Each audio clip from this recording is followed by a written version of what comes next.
This is Secrets to Win Big, your roadmap to sustained growth. Brought to you by Arjun Sen, founder and CEO of Zen Mango, top brand growth driver, and a former Fortune 500 executive who has been called one of the most marketing intelligent minds in the business. Find him at zenmango.com. And now, here's your host, Arjun Sen. Welcome to Secrets to Win Big with Arjun Sen. Hi, this is Arjun. Now, I have been in the franchisee-franchisor relationships in those businesses. And many a time it gets defined by not the best of relationships. Somehow there could be an inherent conflict of interest. But then you find a leader like Greg Graber. And what really intrigued me is how he is being successful in building brands, especially being in the franchise industry. Greg is the CEO and founder of Heritage Restaurant Brands, the franchisor of 35 restaurants, including Huckleberry's Breakfast and Lunch, Cool Hand Luke's Steakhouse, and Perko's Café Grill. Greg is results-driven restaurant executive with extensive senior leadership experience. His diverse management portfolio includes operations, marketing, facilities and construction, development, purchasing, HR, and new product development. And this is another area that intrigued me because many a time in restaurants, we get very focused on one area. And I really would love to get the total perspective from Greg today.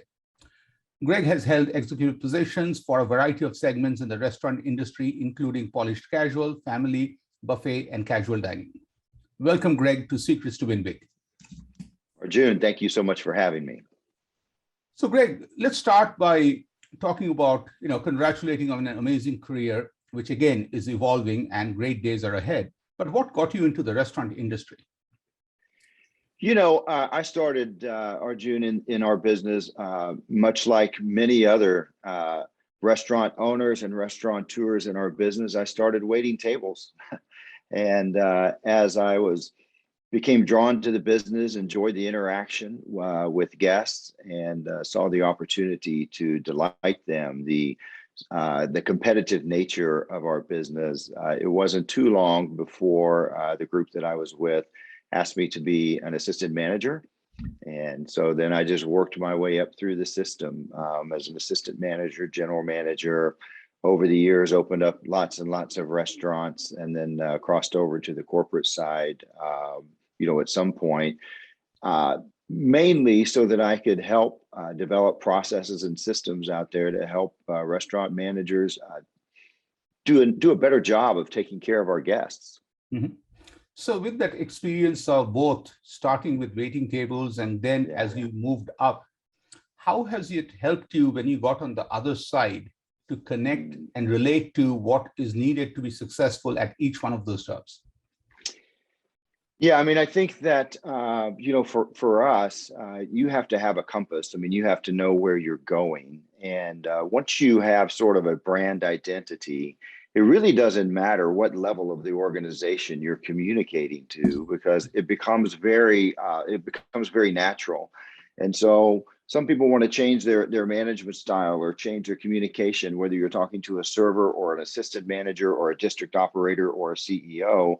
The brand is the brand. And so to be able to effectively communicate that really gets everyone sort of an understanding of the culture.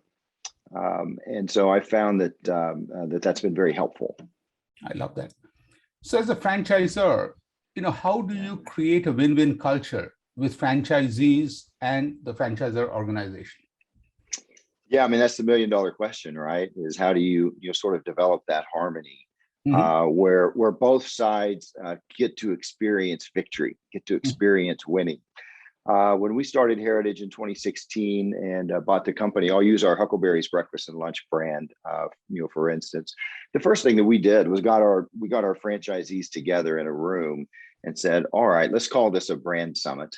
And let's get an understanding from them and from our purview of what's the fundamental nature of our brand, and what's the personality of our brand, and what's the positioning, and what things can we be known for? Because I think Arjun, to start down the path without knowing where you're headed can be very difficult. And once we can come to an agreement, like this is our brand and this is who we are, we then went to work on what I'll call the 3 pillars of the business, which is our Southern inspired food, the place and the unique atmosphere, and then of course the hospitality. As we started building that, make no mistake, I mean, those meetings are good. They're interesting, they're fun. It sort of sets a roadmap or a compass for where we're going. But then you have to put in the work. You have to pour into the foundation of the brand. And that's in all areas. And then it's not just the work, it has to show results. And once we start getting results, I mean, at the end of the day, we exist to improve the sales and profitability of our franchisees' restaurants. Once we started seeing those results, the buy-in, the commitment started happening. And then we really embarked on a mutually beneficial relationship and kept our eye on the prize as we worked towards the goal. And actually, it was our own franchisees that came back to us and said, we like what's happening. Now we want to grow. So unit growth is the result of doing things right, not the definition of it. And so we just tried to do a lot of things right, and then partner with our franchisees to build more. And the brand is really starting to take off. I love that. And, to me, a great culture, team building, as well as a winning formula. It's all about winning together and winning together in a fun way. How can you beat that? So in this world where we have this labor shortage, supply chain challenges, how are you navigating through that to make sure that the brand doesn't get diluted? Yeah, I mean, let's start with labor shortages. I mean, there's no doubt that in our industry and in many industries, not just getting people, but getting the right people can be a challenge. And if we sort of go back, you cannot wait until there's a labor crisis or a labor shortage to start doing the right thing for your people. It doesn't come off as genuine. There's no program that you can put together that all of a sudden, oh, now you care about us as team members. And so this starts, back with the brand summit that I referred to 5 years ago, and really getting our team members to understand who we are, what we're all about, what their role is in accomplishing the greater good. And then when something like the pandemic hits in March of 2020 and things are a challenge, you can't sugarcoat things. We have to be very honest and very upfront with our team members. And we honestly made a decision that we weren't going to institute anything during the pandemic that we weren't willing to live with post-pandemic. And that helped us stay true to who we are. And then we constantly communicated with our team members, even if those communications were difficult. The result of that has been, it hasn't been easy, but all of our restaurants, the majority of them are staffed. And I give a lot of credit to our franchisees, all the credit to our franchisees. Brand success is won at the local level, and so is employee relationships. They have to understand where we're headed, but that's where the win occurs, is on the ground. Love that. And how about the supply chain challenges? Yeah, that's another thing that, of course, is a challenge. And so that one we're allowed to stay a little bit more in front of. I mean, we've had some surprises for sure. In some cases, the surprises were a great surprise to have, because our sales volume were much higher than anticipated, and we went through our contracted amounts sooner than we anticipated. I think that great communications with your broadline distributor, whoever that is, staying on top of that and communicating, and then making sure that we communicate with our franchisees, not after the fact, but ahead of time. Hey, there's going to be something happening next week and they want to know. It's not that they can't, that they don't understand that there's challenges. It's when there are surprises that could be avoided, it doesn't allow time to plan. And so great communication with the distributor, and then going back to the individual manufacturers as well in many cases, and setting up, okay, sort of if-then statements, right? If we run out here, then we're going to move to this product, and then we'll go to move to this product. And so having 2 or 3 products for each one in queue has allowed us to sort of stay ahead of the game. Wow. So that's a lot of planning ahead. And I really like that statement that you talked about, especially when you were talking about labor shortages. You cannot wait for a crisis like a labor shortage to happen to start doing the right thing, because then it looks really fake. And so now, taking a step back with all your years of experience and your wisdom, what would be your advice to others who are thinking of getting into the franchise business, could be in restaurants or anywhere else? Yeah, I mean, the first thing I would say is do your homework.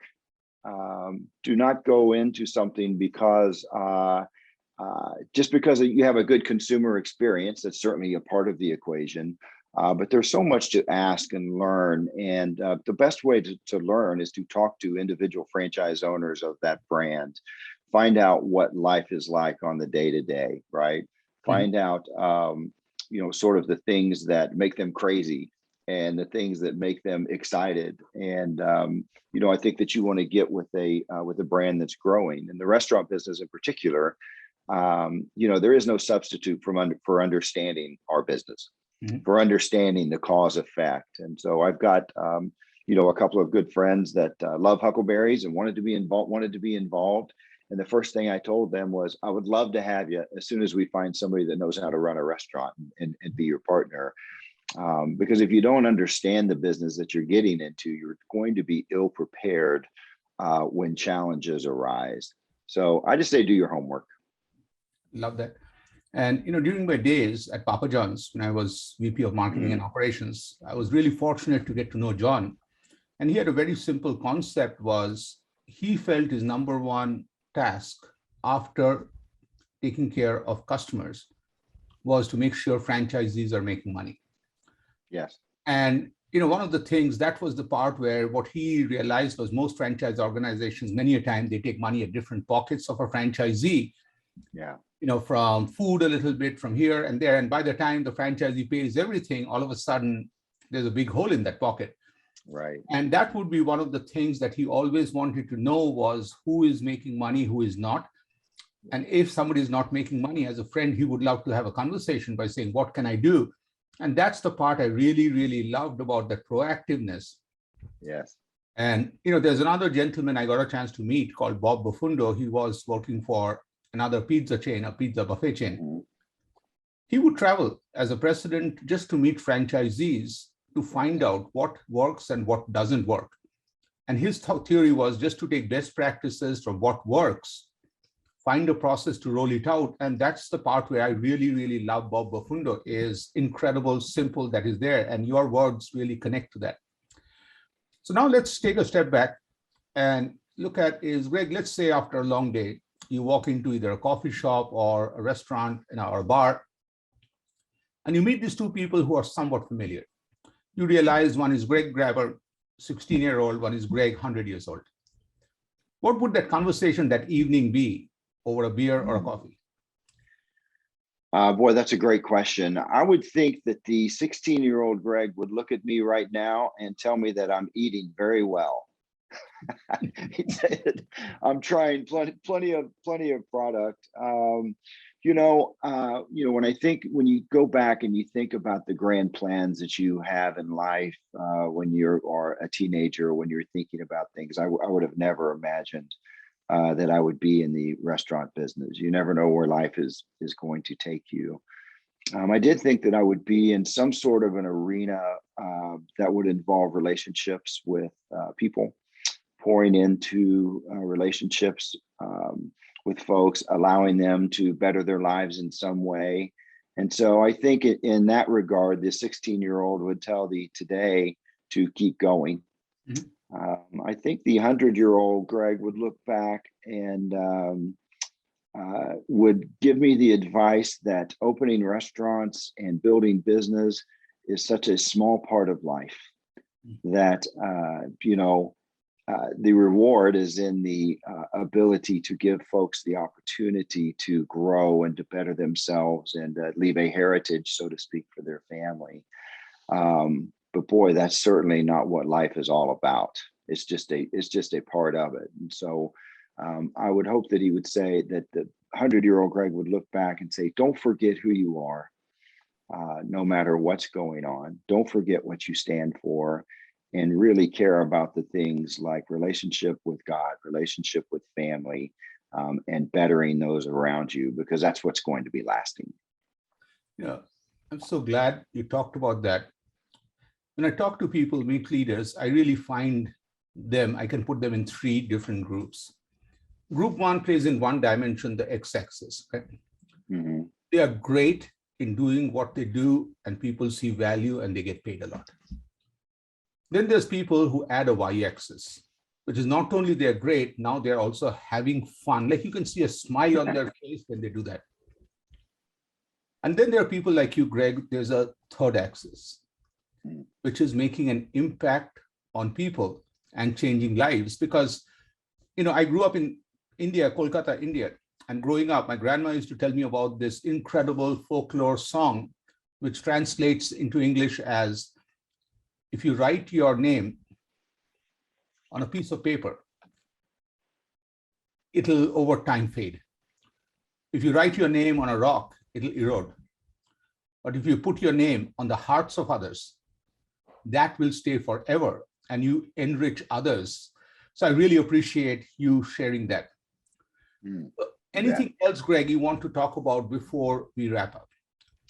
No, I don't think so. I think that as a as a leader, you can start off and invest in people like we've spoken about.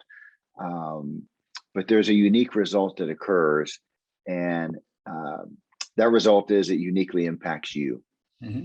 And so you really get more back than what you give out, for sure. I love that. So truly appreciate that. You were very kind to answer every question I asked. Do you have any questions for me? Well, I mean, Arjun, you've been around the block. You've interviewed, dozens and dozens of experts in the field of franchising and many other fields. What advice would you have for me as someone who has, been tasked with, we're building this Huckleberry's brand from 7 restaurants, and we're up to 20 now, and we've got another 10 next year coming. So what would you say that I should watch out for as we really start to gear up for growth? So to me, it's very easy. There are 2 things I would advise. One is never stop being Greg. Because to me, in a culture where we get, all these advertising that has been going on for a while is be like Mike. Why do I want to be like Mike? I want to be Arjun. You have to be, that's the part where sometimes we get tempted because you are already on a track. And second thing is dream big. And many a time, like Papa John's John started where he could not find a job after graduating from Ball State University. In Jeffersonville, Indiana, his dad had a lounge called Mixed Lounge, where Goofy John was bringing pizza to the coat closet to give it free to customers. So think, this is a man who could not sell pizzas. He was giving pizzas free. And the thing is, he never stopped believing in himself. So next time, my request is, if ever you doubt where and how far you can go, just look at a Papa John's logo. When I was there, we were planning to change the logo and everything else, of course. Then I just asked the goofy question before we spend the $30 or $40 million. What was the origin of the logo? And I realized that when John and his wife Annette, when they were together one night, they were planning to create a logo. They didn't have the $2,000 or $3,000 needed. They had a coat hanger and a red and a green marker. So Papa John's logo, when you look closely, is a coat hanger, Papa John's. That's it. Yeah. And I just felt logos are logos. But I would rather have that story instead of having a cool, sexy logo that tells me and reminds me all it takes is a marker, 2 markers, and a coat hanger to create a $1 billion brand. And that's my big request to you is you are on an incredible journey. Your journey is only yours. And be proud, no regrets, and dream big, my friend, dream big. And do it your way, do it your way. Don't be like Mike, be like Greg. Thank you, Arjun. I appreciate that very much. We are surrounded by great people here at Heritage, and I just give them a lot of credit for what's happening. And I'll do my best to continue to lead them into some great things. And I love the way you kept it very simple: faith, family, making impact on others. I love that. Like, to me, if you have that figured out, my friend, power to you. Okay. Yes, sir. Thank you, Greg. Truly appreciate this, and we'll stay connected. Thank you for the conversation. Thanks for sharing these nuggets. Thank you, Arjun.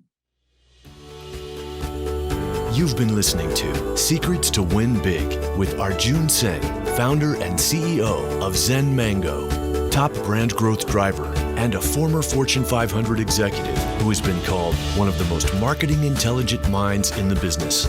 To learn more, visit www.zenmango.com. Share this podcast with your friends and subscribe wherever you like to listen to podcasts.